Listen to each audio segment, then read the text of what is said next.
음주, 약물, 뭐 둘 다 아니다. 그러면 고 김주혁 씨 차량 속에 답이 있을까요? 오늘 오전부터 이 경찰이 도로교통공단과 함께 김주혁 씨 사고 현장 감식을 저렇게 보시는 것처럼 진행하고 있습니다. 김복준 교수님. 예. 저 현장에서 얻을 수 있는, 뭐 부검을 통해서는 나온 게 없기 때문에 현장을 네, 예. 통해서 얻을 수 있는 게 뭐가 있을까요? 지금 이제 도로교통공단하고 같이 하는 건데요. 이른바 이걸 시뮬레이션이라고 해요. 이 처음에 추돌했던 지점, 그 차량이 지나가는 경로, 이걸 그 사건 현장에 있었던 그대로를 그리면서 진행하는 그 시뮬레이션이거든요. 예. 그 과정에서 어떤 문제점이 도출되는지 여부를 확인하는 그런 작업이기도 하죠. 아하. 예. 그렇군요.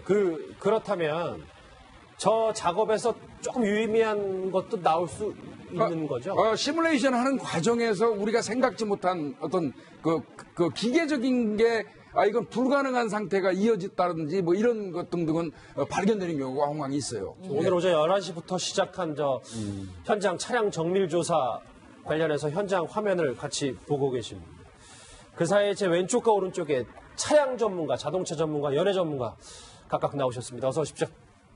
네, 안녕하세요. 예, 박 대표님 아무래도 질문을 좀 이어가자 보면 오늘 가장 밝혀야 될 맹점은 고 김주혁 씨가 왜 갑자기 급가속을 하잖아요. 이 부분은 이 원인이 뭐였나 이 부분을 밝혀내는 게 가장 중요할 것 같아요. 그렇죠. 사실은요.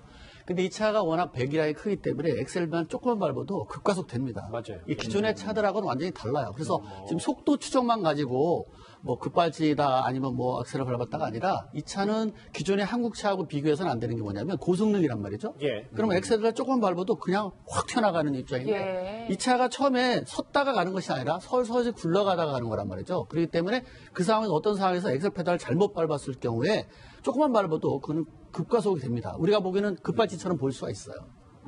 그러니까 저 차, 그러니까 뭐 벤츠 지바겐이 네. 이 통상적으로 그냥 보통 차들과는 조금 특성이 다르기 때문에. 그렇죠. 그 속도만 보고 가는 거 보고 저거 다른 차에 우리나라 차 비교했을 때 급발진 같다. 급발진 현상하고 똑같다라고 볼 수는 있는데 예. 그 차 배기량이 우리나라 차의 거의 2배 아닙니까? 그렇죠. 그리고 원래 고성능이기 때문에 조금만 밟아도 확 나가요. 그렇기 때문에 속도만 가지고 급발진이 나야라 하는 건 절대 안 되는 거죠. 그럼 저 오른쪽 갓길로 갔을 때 화면 다시 한번 보시면 뭐 자동차 전문가시니까 저 지금 저렇게 지금 가는 장면 있잖아요. 네. 이제 저 차는 엑셀레이터를 아주 살짝만 밟아도 저렇기 때문에 스키드 마크나 요 마크로도 확인이 안 된다는 얘기입니까? 요새 자동차들은 저 차 같은 거 ABS 브레이크 장치가 있어요. ABS 브레이크 장치가 있는 거는 브레이크를 밟더라도 스키드 마크 잘 안 생깁니다. 예. 거의 정지점이 나와요. 그 다음에 여기 지금 나와 있던 스키드 마크 같은 게 한쪽만 나와 있잖아요. 예. 원래 많이 스키드 마크 나오면 네 바퀴 다 나와야 되는 거죠. 그런데 한쪽만 나왔기 때문에 부딪히면서 브레이크가 오는 한쪽에 고정되고 바퀴가 그래서 끌려간 그래서 요 마크 정도로 전 봤어요. 왜냐면 제가 스키드 마크를 자세히 봤는데 브레이크를 밟을 때면 그 스키드 마크가 크고 작고가 돼서 거의 같이 무게로 그냥 끌려가야 되거든요. 고정된 상태에서 그게 스키드 마크란 말이죠. 요 마크는 한쪽이 고정돼가지고 그냥 옆으로 비껴가는 거란 말이죠. 그래서 이거는 스키드 마크라고 보기는 곤란하고 요 마크 같다 이런 생각이 듭니다. 그리고 실제로 지금 말씀하신 게 저도 맞다고 생각이 드는 게 실제로 브레이크 등이 들어온 적이 없어요. 네, 맞습니다. 네, 그렇다면 요 마크일 확률이 많거든요. 저도 접대 여기 나와서 뭐 자세히는 모르지만 이거는 스키드 마크라기보다는 요 마크 쪽에 가깝다 이렇게 생각했잖아요. 예. 그게 맞는 거예요. 네, 그리고 먼저 처음에 이제 그랜저를 이렇게 부딪히잖아요. 그렇죠. 그럴 때 본능적으로 잠이 들었던 뭐 했던 어떤 상황 됐든 브레이크를 밟게도 핸들 꺾게 돼 있어요, 사실은. 근데 그냥 툭 치고 나가잖아요. 그렇기 때문에 이건 차량이 아니라는 생각이 들고요. 또 하나 차량 이쪽에서 결함은 아니다라는 아닐 확률이 높아요. 그다음에 버스가 이렇게 오잖아요. 예. 그러면 아무래도 뒤에 상황 딱 보거든요. 그리고 그때부터 쭉 가던 상황이기 때문에 뒤에 오는 차 같이 따라갔단 말이죠. 그러다 갑자기 꺾은 거기 때문에 이거는 차량의 급발진으로 가면 이렇게 꺾지는 않죠. 바로 직진해서 뭔가 조치를 하지 예. 꺾으면서 조치하기는 어렵거든요. 보이죠. 더 어렵단 맞아, 말이죠. 그래서 이거는 내가 차량이라기 보기는 좀 곤란한 면이 있어요. 그다음에 스키드 마크가 났으면 브레이크 밟았으면 4개가 다 나야 되는데 한쪽만 맞아요. 강하게 났다는 얘기는 어떤 바퀴가 부딪히면서 고정돼가지고 끌려가면서 나타나는 마크 같아요. 그러면 바로 결론 그럼 뭔 것 같습니까? 자동차 전문가시니까. 자동차는 아니고 사람과 인적인 관계 아닌가라는 생각이 저는 강하게 들어요. 왜냐하면 제가 급발진 관련된 99년부터 모든 사고 나는 것들을 제가 영상도 많이 봤고 분석도 많이 해봤는데 이거는 제가 차가는 나가는 속도만 봐서 급발진이라고 보는데 스키드 마크라든가 브레이크 안 밟은 거라든가 또 직진이 아니라 대부분 직진하면서 뭔가 조치를 하거든요. 근데 갑자기 버스가 달려오는데도 꺾어버렸단 말이에요. 여러 차가 오는데 그거 정도에서 급발진의 상황이 절대 아니다라고 보는 거죠. 지금. 예, 뭐 김 교수님 저희가 여기서 좀 짚고 넘어가야 될 점이 이렇게 많은 분들이 사고 원인을 밝혀내기 위해서 굉장히 노력하고 계신데 고 김주혁 씨의 블랙박스가 어제 경찰에 의해서 공개가 됐단 말이에요. 11월 2일 날 아마 운전석 밑에 의자 밑에서 이제 발견이 됐던 것 같습니다. 그래서 그런 거는 조금 이제 경찰에서 빨리빨리 좀 얘기해 주는 게 좋을 것 같은데 그 뭐 좀 부담이 있었는지 모르겠지만은 그 밝혀진 그거에 의해서 이게 그 영상 아닌가요? 그렇죠. 저 블랙박스 영상 지금 계속 나왔었습니다. 예, 그동안은 우리가 그 다른 영상으로 봤던 건데 이제 김주혁 씨 이게 아마 김주혁 씨 블랙박스에서 그렇죠. 나온 영상일 겁니다. 예. 예. 아니 근데 이게 지금 저 블랙박스 영상은 저희가 지금 같이 시청자분들과 화면으로 보고 있습니다만 음성 파일도 중요한데 그게 문제예요. 지금 그 보니까 음성을 꺼놓은 걸로 보인다고 하거든요. 저 안에서 만약에 이제 블랙박스에 음성을 끄지 않았다면 본인이 어떤 응급 조치를 하는 상황에서 비명을 지른다든지 무슨 어떤 저 행위가 있었을 텐데 음성 자체가 전혀 나오지 않으니까 저 영상만 가지고는 뭐 당장의 어떤 사고 원인을 파악할 수 없다는 게 문제가 있는 것이죠. 예. 예, 뭐 그렇다면 홍 기자님 저희가 뭐 아무래도 너무 안타깝다 보니까 다른 가능성, 그러니까 어떤 다른 경로로 좀 음성이 녹음돼 있을 가능성은 없을까 이런 의문을 제기하시는 분들이 참 많아요. 그렇죠. 예를 들면 혹시라도 꺼둔 게 아니라 이게 어떤 고장에 의해서 네, 음성 파일이 지금은 보이지 않지만 예를 들어서 그 본체에는 저장돼 있지 않을까, 복구할 수 있지 않을까 생각을 하는 거예요. 왜냐하면 처음부터 블랙박스는 없다라고 했었는데 유가족은 계속 아니다 있다. 우리 동생은 차에다 달아놨었다 했고 이걸 조수석 아래서 찾다 보니까 또 국민들은 아 이것도 이번에 음성 파일이 없다라고 하지만 결국은 어떻게든 본체에서 복구가 되지 않을까 기대를 하는 겁니다. 예. 지금 저희가 다른 급발진 영상도 한번 볼게요. 왜냐하면 아까 지금 여기 계신 자동차 명작이신 박병일 대표께서 급발진 가능성이 없다라고 하셨잖아요. 저 차의 특성상. 근데 이게 지금 이건 김주혁 씨 사고가 아니고 다른 사고, 다른 급발진 사고를 저희가 지금 블랙박스를 비교해봤는데 통상적인 일반적인 급발진은 저런 상태를 말하는 겁니까? 네. 그리고 대부분 급발진 상태가 직진을 하게 되지. 예. 왜냐면 직진 본능적으로 급발진 차가 갑자기 나타나면 사람이 시야가 좁아져요. 그리고 브레이크 여기 핸들 잡고 브레이크 잡는 것밖에 없거든요.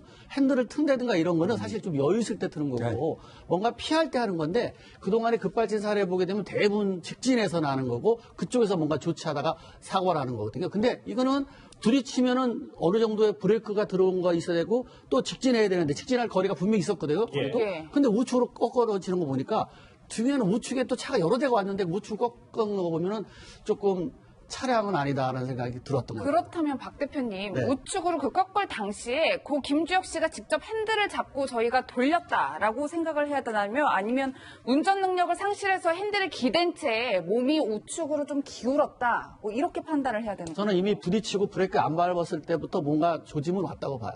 그다음 그런 상황에서 어떤 사람이 움직이게 되면 오른쪽 발은 브레이크 엑셀 페달을 밟게 되면 그 속도로 차는 그냥 바로 그 핸들 꺾인 대로 갔던 상황이란 말이죠. 예. 왜냐면 그 각도가 바로 이렇게 꺾여버려요. 근데 뒤에가 버스라든가 뒤에 여러 차가 쫓아오는데도 그렇게 꺾고 나는 건 사실은 웬만큼 운전하시면 절대 안 되거든요. 예. 그런데 그리고 공간은 직진에 많이 있었어요. 만약에. 그리고 많은 공간이 있는 데서 뭔가 조치를 해야 되는데 공간이 없는 쪽으로 바로 위험한 쪽으로 움직였다는 것은 뭔가 차량이 아니라 사람 쪽에 운전 능력을 상실했다. 어쩐 쪽에 문제가 그쪽에서 뭔가 능력을 잃어버린 거 아닌가 생각이 그런데 이렇게 가다가 추돌을 해서 탁 부딪히는 정도가 엄청나게 강하다면 반탄력에서 확 꺾일 수 있겠지만 예. 영상을 보면요 살짝 꺾여요. 그렇게 탁 부딪히는 게 그렇죠. 아니거든요. 예. 살짝 부딪혔다면 사실 그렇게 팍 꺾어서 갈 수는 없어요. 그리고 왜냐면 그 차가 무게가 크단 말이죠. 예, 예. 그랜저는 무게가 작고 그렇죠. 그러니까 벌써 부딪히면 그렇죠. 아무래도 그렇죠. 얘가 튀어나가지 이렇게 오른쪽으로 그러게요. 차가 나갈 수 이상해요. 없는 거죠. 근데 이제 김주혁 씨 주변을 아는 분들 그리고 또 혹시 이 미스터리에 대해서 관심 많은 분들 홍 기자님 이게 김주혁 씨가 이제 사고가 더 커지는 걸 막기 위해서 1차 때부터 본인 운전을 상실했지만 좀 갓길로 반대 인도로라도 빨리 빠져야 되겠다라는, 그래야 큰 사고를 막아야 되겠다라는 견해도 있어서요. 네, 그러니까 만약에 그랜저랑 두 번째 그 앞에 조수석 부분을 부딪혔을 때 그냥 그 앞으로 쭉 갈 수도 있고 그러면 중앙선을 넘잖아요. 네. 또 지금 말씀하신 사실 전방이 비어 있으면 직진을 하면 좋은데 이게 지금 만약에 지금 차량이 아니라고 하면 정말 이 본인의 그 몸에 이상이 있는 건데 그런 와중에 또 저렇게 완전히 꺾은 것도 아니고 딱 어느 정도 꺾어서 갈 수 있을까 이 부분에 대해서 뭐 후방에서는 버스가 오고 있었지만 만약에 지금 후방을 보지 않은 상태라면 김주혁 씨가 처음 있었던 위치는 1차선이었잖아요. 예. 1차선부터 계속 바깥으로 나가려는 노력이 아니냐. 이건 뭐 과학적인 분석이라기보다는 김주혁 씨가 평상시에 워낙에 타인에게 민폐를 끼치길 싫어하고 다른 사람을 먼저 생각했던 그런 인성을 생각하기 때문에 또 이런 의견도 나온 겁니다. 일단은 오늘 오전 그 현장 차량 조사하고 블랙박스 이 두 가지만 봤을 때 여기 계신 자동차 전문가께서는 일단 1차 추돌 직전, 직후 정도부터 운전면허를 상실했다 뭐 이렇게 조금은 보시는 그렇게. 거거든요. 예. 저희가 지금 그 현장 차량 조사 그리고 블랙박스에 집중하였다면 마지막 얘기가 바로 부검 얘기입니다. 사인이 이대로 미궁 속으로 빠지는 걸까요? 그의 최종 부검 결과 목소리 다시 한번 듣고 오겠습니다. 고 김주혁 씨에 대한 부검 결과를 국립과학수사연구원으로부터 받았습니다. 그 결과는 그 머리뼈 골절 등 머리 손상이 주 사인이고 약물이라든지 동물 이런 부분은 검출이 되지 않았다고 합니다. 다만 김주혁 씨가 사고로 인한 그 머리 손상 이전에 심장이나 뇌 기능 실조가 선행됐을 가능성도 완전히 배제할 수 없다는 내용이 있었습니다. 예, 뭐 김 교수님 실제로 네. 사고 당시 목격자에 이제 또 새로운 증언이 나왔는데 네.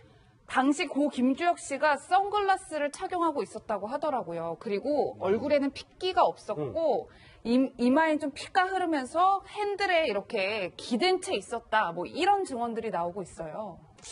이게 지금 이제 구조 당시의 이야기죠. 구조 당시에 이제 그 김주혁 씨를 이제 꺼낼 때 이제 아마 그 봤던 그런 내용인 것 같은데요. 이건 뭐 정확한 얘기인 것 같은데 이제 저는 계속 이 사건을 하면서 뭐 전문가 나오셨으니까 오늘 대답이 될지 모르겠습니다만은 분명히 이게 앞으로 이제 박힌다고 그러죠. 그 상황에서도 앞에 그 에어백이 터졌거든요. 네. 그런 상황에서도 이게 가능합니까? 이게 두부 손상이라든지 지금 여기 뭐 나오는 것처럼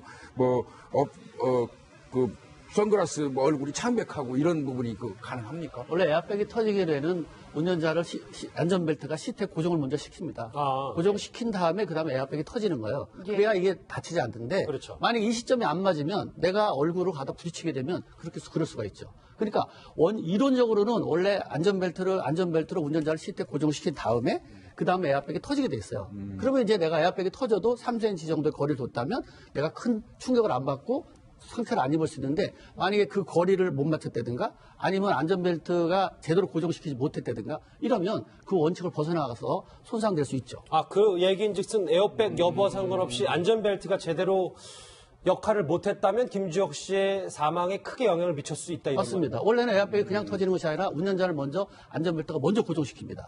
그래서 시트에 꽉 붙들어 맨 다음에 그 다음에 에어백이 터지게 돼 있거든요. 예. 그래서 그 다음에 에어백도 이제 30cm 정도 이렇게 되게 되면 사실 그 다음에 내가 이렇게 부딪히기 때문에 큰 충격을 안 먹는데 예. 만약에 안전벨트가 정상 작동하지 않았다라고 보면 이게 안전벨트가 맵다 하더라도 상관없이 그냥 가서 부딪힐 수밖에 없는 거죠. 그럼 그것도 차량 결함이라고 할 수 있는 건 아닌가요? 분명히 그런 안전벨트를 차량 매고 결함일 수 있다고 있어요. 그렇기 때문에 이번 조사에서는 에어백이 터진 시점하고 안전벨트가 정상적으로 작동됐는지 그거 보는 것도 굉장히 중요하죠. 구조 당시에 소방관들에 의하면 안전띠를 풀으라는 그런 얘기들이 나오거든요. 그걸 봐서는 명백히 안전띠를 김주혁 씨 하고 있었던 걸로 보여요. 네. 안전벨트를 맸다 하더라도 먼저 그걸 이제 전기로 모터로 안전벨트가 작동돼요. 충격이 딱 오면 컴퓨터가 안전벨트부터 작동되면서 딱 당깁니다. 예. 고정시킨 다음에 그 다음에 에어백이 터지게 돼 있거든요. 근데 원칙은 그런데 이게 만약에 터져버렸다라고 하면 당연하게 사람은 얼굴에 부딪힐 수밖에 없죠. 에어백이 터졌다 하더라도.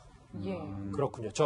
그러면 조금 하나만 더 정리하자면 일단 두 가지가 풀어야 될 게, 그러니까 첫 번째 1차 추돌 때 어떤 본인이 운전 능력을 상실한 부분이 도대체 뭐였는지, 그리고 두 번째 이제 머리 손상을 받았을 때 진짜 에어백이 터졌음에도 불구하고 안전벨트가 제대로 작동을 못했던 그 두 가지를 확실히 체크하는 게 중요하겠네요. 맞습니다. 그 다음에 뭐 차량도 뭐 배제할 수는 없는데 차량도 보면 전체적으로 해볼 필요가 있겠지만 지금은 제가 먼저 안전벨트 맸는데도 에어백이 터졌는데도 하면 다쳤다고 보면 안전벨트하고 에어백이 터진 시점이 안 맞을 수도 있다라는 생각이 있습니다. 예. 그렇군요. 지금 저희가 이제 차량 조사, 그리고 블랙박스, 부검 얘기까지 해보는데 부검에서 하나 더 짚어볼 얘기가 있습니다. 고 김주혁 씨 몸에서 항히스타민이라는 정확히 어떤 성분인지 모르는 부분이 검출이 됐는데 이번 부검을 정확히 말해주는 건 뭔지 전문가의 목소리 한번 들어봤습니다. 항히스타민은 그 두드러기나 알레르기나 이런 가려움증이 생겼을 때 그걸 해결하기 위한 약제입니다. 김주혁 씨한테 처방된 것이 하루 하나를 먹으라고 처방이 됐는데 그것 때문에 김주혁 씨의 사건에 무슨 문제가 생겼을 거라고는 전혀 생각하지 않습니다. 심근경색이라고 하고 만약에 문제가 생겼다면 부검 결과에 그게 반드시 보여야 됩니다. 지금 확인할 수 없다는 의미는 심근경색이 없었다라는 의미로 해석해도 됩니다. 예, 뭐 홍 기자님 여전히 사회는 오리무중으로 가고 있는데 최초에 제기됐던 약물이나 음주에 의한 사고는 아니다. 저희가 이렇게 좀 볼 수 있을 것 같아요. 네, 음주에서도 아니고 약물도 아니고 그리고 지금 심근경색도 아니라고 방금 또 오 교수님 얘기하셨잖아요. 그럼 결국 이제 뭐냐는 건데 네. 나온 약이라는 거는 약하게 죄송합니다. 히스타민제가 나왔는데 이게 바로 처음부터 보도가 됐던 그 A 약. 그거의 성분이 동일한 거잖아요. 뭐 이렇게 두드러기가 났을 때라든가 코감기에 걸렸을 때라든가 이럴 때 처방하는 거고 그 30알을 처방했는데 15알은 먹고 15알이 남아있던 그 약통하고 사실은 같은 성분이기 때문에 예. 김주혁 씨가 그 외에 무슨 약을 복용한 것은 아닌 걸로 오히려 저는 부검 결과로 확인이 됐다는 생각이 들고요. 그런 입장에서 볼 때 그렇다면 정말 심근경색도 아니고 또 심장 이상도 발견이 되지 않았다고 했어요. 그렇다면 저희가 처음부터 제기했던 예를 들어서 부검으로는 나올 수 없었던 저혈당 쇼크라든가 뭐 이런 부분 부정맥 이것인가 지금 1차 추돌 이후에 운전 상실을 잃어버리게 한 그 신체 이상이 뭔지 그 부분에 대해서 지금 계속해서 아직도 정확히 밝혀지지 않은 거죠. 제가 부검 예, 주제를 한번 같이 보시죠. 보면 그러니까 저희가 오늘 좀 답을 좀 찾아보려고 자동차 전문가도 모시고 뭐 사건 사고 전문가도 다 모셨는데 차량 속에 답이 있는 건 아직 잘 모르겠어요. 나온 게 하나도 없고 음주 약물도 아니다. 김복준 교수님, 뭐 하나 잡히는 게 아무것도 없는 거네요. 아니 근데 지금 그 강남경찰서 교통과장이 한 얘기 중에 이게 있어요. 머리 손상 이전에 심장이나 뇌기능 실조가 선행됐을 수 있다. 이 뇌기능 실조라는 말이 뭐냐면요. 잠시 깜빡 잃었다가 다시 깨어나는 현상. 예. 근데 사람도 저도 이제 부검을 하도 많이 다녀봐가지고요. 사람도 정상적인 사람도 어떤 경우에는 심장으로 막 이렇게 이제 피가 공급되지 않습니까? 그 근육이 수축된 상태에서 순간적으로 잠시 멈추는 수가 있대요. 깜빡 멈췄다가 다시 팍 펴지면 이제 기능이 돌아오는데 그런 경우에 이제 그 실조라고 얘기를 하는데 예. 그 경우에는 부검을 해도 사실 그 심장으로 통하는 그 관을 부검을 잘게 썰어서 해도 열려 있는 그 원래라면 딱 잠겨 있어야 되잖아요. 근데 잠겨 있지 않고 열려 있는 현상도 보이기도 하거든요. 그래서 협심증이라든지 급작히 잠깐 멈췄다가 다시 품어지는 현상이 있을 때는 부검으로도 안 나타나는 경우도 왕왕 있다는 것이죠. 예. 그래서 어떤 형태적인 이상 부검을 했을 때 그것만 우리가 이제 부검으로 확인이 되는 거지 어떤 장기의 기능적인 이상까지는 체크가 안 된다는 게 어떤 부검의 한계이기도 하거든요. 예, 알겠습니다. 그런 가능성도 배제하지 말아야 된다고 봅니다. 예, 김 교수님 하지만 저희가 고 김주혁 씨의 이 사고 원인 심장이나 뇌기능 실조가 선행됐을 수 있지만 이게 부검 결과에서 안 나온다면 끝까지 미궁으로 그냥 남겨줘야 된다. 저희는 이렇게 생각해야 되는 거죠. 아니 이제 일단은 그래도 이제 이 차량은 아직 한 달 정도가 소요됩니다. 차를 완전히 이제 감정하고 해서 최종적으로 그거하고 이걸 다 합쳐서 결론을 내릴 수밖에 없고요. 지금 진행하고 있는 시뮬레이션도 그 과정에서 또 우리가 생각하지 못한 어떤 부분이 그 여지가 있는지 여부도 판단하는 거거든요. 그래서 전체를 종합적으로 판단해가지고 아마 이 결론을 내릴 걸로 보여집니다. 박 대표님, 저 오늘 오전 저 차량 현장 감식하는 모습인데 저 차량을 완전히 다 분해한다라고 보면 되는 겁니까? 한 달 동안요? 분해하는 것이 아니고 현 예. 상태 분해하면 안 됩니다. 예. 그러면 원인을 못 잡아놓은 거예요. 그 상태에서 지금 현재 원래는 처음에 부딪힌 데가 어딘지 그리고 이제 그 엑셀 페달이라든가 그런 쪽에 혹시나 엑셀 페달 안 밟았는데 센서가 나빠서 자동으로 밟힐 수도 있거든요. 그러니까 운전자가 좋지 못할 수도 있어요. 그래서 운전자 엑셀 페달의 현 상태가 어떤지를 한번 봐야 되고, 그 다음에 안전벨트하고 에어백 터지는 부분에서도 지금 현재 EBR 장치라서 에어백이 터졌을 때 사고 전과 후에 나타나는 기록 장치 원래 있으면 이거 명백한데 이게 지금 없다는 거 아닙니까? 없다 보니까 요거는 이제 주변 어렵네요. 상황들 잘 봐야 돼요. 에어백 터지는 거, 그 다음에 지금 정상적으로 감기고 있는 건지 감았던 건지, 그 다음에 에어백 터진 것도 어떻게 터졌는지. 왜냐면 터졌다고 무조건 된 건 아니거든요. 그 터진 시점들을 잘 보시면 좀 될 것 같아요. 예, 홍 기자님, 이제 고 김주혁 씨의 이 사고 원인, 사망 원인이 제대로 규명돼야 할 것 같은데, 이런 와중에 그가 남기고 간 영화 선물이 있다, 이런 소식이 있어요. 네, 맞습니다. 내년에 이제 설이나 상반기쯤에 먼저 만나게 될 영화는 이제 배우 정우 씨랑 찍은 흥부예요. 이 조선 현종 시대를 배경으로 한 건데, 여기서 김주혁 씨는 새로운 세상을 꿈꾸는 양반 조혁을 맡았고요. 또 하나의 작품은 이제 독전인데, 이거는 조진웅, 류준열 씨랑 함께 했어요. 여기서는 이 중국 그 마약 시장계의 거물 할인역을 했어요. 이것도 또 뒤이어서 개봉을 할 걸로 보이고, 저는 개인적으로 창궐이라는 영화가 5번 촬영을 앞두고 있었는데 한 번 촬영만 했거든요. 그래서 배우가 이제 김태우 씨로 교체되긴 했는데, 아마 많은 팬들의 마음이 이게 사실은 가장 마지막에 한 연기거든요. 그렇기 때문에 뭐 영화 뒷부분에 어떤 추모 영상으로 나오든 어떤 식으로든 대중이 그의 마지막 연기를 볼 수 있었으면 하는 게 저의 개인적 바람입니다. 예. 아직까지는 김주혁 씨의 사인에 대해서 명확히 밝혀진 게 거의 없다고 봐야 할 것 같은데요. 차량 조사 결과 한 달 정도 걸린다니까 그래도 저희가 좀 기다려 보겠습니다. 김복준 교수님이 계속 함께해 주시고 나머지 두 분은 여기서 인사를 드리겠습니다. 고맙습니다. 네. 조금 유의미한 것도 나올 수 있는 거죠? 시뮬레이션 하는 과정에서 우리가 생각지 못한 어떤 그 기계적인 게 이건 불가능한 상태가 이어졌다든지 뭐 이런 것 등등은 발견되는 경우가 왕왕 있어요. 오늘 오전 11시부터 시작한 현장 차량 정밀 조사 관련해서 현장 화면을 같이 보고 계십니다. 그 사이에 제 왼쪽과 오른쪽에 차량 전문가, 자동차 전문가, 연예 전문가 각각 나오셨습니다. 어서 오십시오. 네, 안녕하세요. 예. 예, 박 대표님, 아무래도 질문을 좀 이어가자 보면 오늘 가장 밝혀야 될 맹점은 고 김주혁 씨가 왜 갑자기 급가속을 하잖아요. 이 부분에 이 원인이 뭐였나, 이 부분을 밝혀내는 게 가장 중요할 것 같아요. 그렇죠. 사실은요. 근데 이 차가 워낙 배기량이 크기 때문에 엑셀만 조금만 밟아도 급가속 됩니다. 맞아요. 이 기존의 차들하고는 완전히 달라요. 그래서 지금 속도 추정만 가지고 뭐 급발진이다 아니면 뭐 엑셀을 밟았다가 아니라, 이 차는 기존의 한국 차하고 비교해서는 안 되는 게 뭐냐면 고성능이란 말이죠. 처음에 이제 그랜저를 이렇게 부딪히잖아요. 그렇죠. 그럴 때 본능적으로 잠이 들었던 뭐 했던 어떤 상황들도 브레이크를 밟게도 핸들 꺾게 돼 있어요, 사실은. 근데 그냥 툭 치고 나가잖아요. 그렇기 때문에 이건 차량이 아니라는 생각이 들고요. 또 하나, 차량 이쪽에서 결함은 아니다라는 아닐 확률이 높아요. 그다음에 버스가 이렇게 오잖아요. 예. 그러면 아무래도 뒤에 상황 다 보거든요. 그리고 그때부터 쭉 가던 상황이기 때문에 뒤에 오는 차 같이 따라갔단 말이죠. 그러다 갑자기 꺾은 거기 때문에 이거는 차량의 급발진으로 가면 이렇게 꺾지는 않죠. 바로 직진해서 뭔가 조치를 하지, 예. 꺾으면서 조치하기는 어렵거든요. 보이죠. 더 어렵단 맞아, 말이죠. 그래서 이거는 내가 차량이라기 보기는 좀 곤란한 면이 있어요. 그 다음에 스키드 마크가 났으면 브레이크 밟았으면 4개가 다 나야 되는데 한쪽만 맞아요. 강하게 났다는 얘기는 이 어떤 바퀴가 부딪히면서 고정돼가지고 끌려가면서 나타나는 마크 같아요. 그러면 바로 결론, 그럼 뭔 것 같습니까? 자동차 전문가시니까. 자동차는 아니고 사람과 인적인 관계 아닌가라는 생각이 저는 강하게 들어요. 왜냐하면 제가 급발진 관련된 99년부터 모든 사고나 브레이크 장치가 있어요. ABS 브레이크 장치가 있는 거는 브레이크를 밟더라도 스키드 마크 잘 안 생깁니다. 예. 거의 정지점이 나와요. 그 다음에 여기 지금 나와 있던 스키드 마크 같은 게 한쪽만 나와 있잖아요. 예. 원래 많이 스키드 마크 나오면 4바퀴 다 나와야 되는 거죠. 그런데 한쪽만 나왔기 때문에 부딪히면서 브레이크가 오는 한쪽에 고정되고 바퀴가, 그래서 끌려간, 그래서 요 마크 정도로 전 봤어요. 왜냐면 제가 스키드 마크를 자세히 봤는데 브레이크를 밟을 때면 그 스키드 마크가 크고 작고가 돼서 거의 같이 무게로 그냥 끌려가야 되거든요. 고정된 상태에서. 그게 스키드 마크란 말이죠.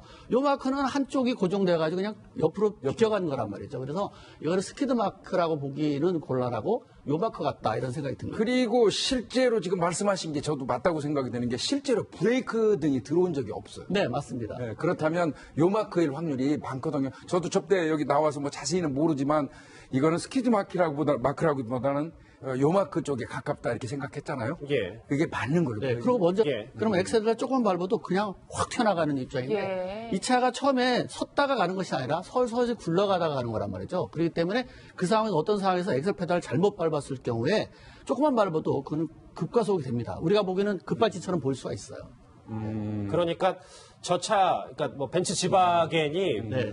이 통상적으로 그냥 보통 차들과는 조금 특성이 다르기 때문에. 그렇죠. 그 속도만 보고 가는 거 보고 저거 다른 차에 우리나라 차 비교했을 때 급발진 같다. 급발진 현상하고 똑같다라고 볼 수는 있는데 예. 그 차 배기량이 우리나라 차의 거의 2배 아닙니까? 그렇죠. 그리고 원래 고성능이기 때문에 조금만 밟아도 확 나가요. 그렇기 때문에 속도만 가지고 급발진이 나야라 하는 건 절대 안 되는 거죠. 그럼 저 오른쪽 갓길로 갔을 때 화면 다시 한번 보시면 뭐 자동차 전문가시니까 저 지금 저렇게 지금 가는 장면 있잖아요. 네.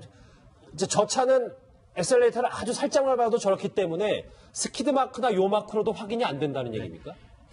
요새 자동차들은 저 차 같은 거 ABS 음주, 약물, 뭐 둘 다 아니다. 그러면 고 김주혁 씨 차량 속에 답이 있을까요? 오늘 오전부터 이 경찰이 도로교통공단과 함께 김주혁 씨 사고 현장 감식을 저렇게 보시는 것처럼 진행하고 있습니다. 김복준 교수님. 예. 저 현장에서 얻을 수 있는 뭐 부검을 통해서는 나온 게 없기 때문에 현장을 예, 예. 통해서 얻을 수 있는 게 뭐가 있을까요? 지금 이제 도로교통공단하고 같이 하는 건데요. 이른바 이걸 시뮬레이션이라고 해요. 이 처음에 추돌했던 지점, 그 차량이 지나가는 경로, 이걸 그 사건 현장에 있었던 그대로를 그리면서 진행하는 그 시뮬레이션이거든요. 예. 그 과정에서 어떤 문제점이 도출되는지 여부를 확인하는 그런 작업이기도 하죠. 아하. 예. 그렇군요. 그렇다면 저 작업에서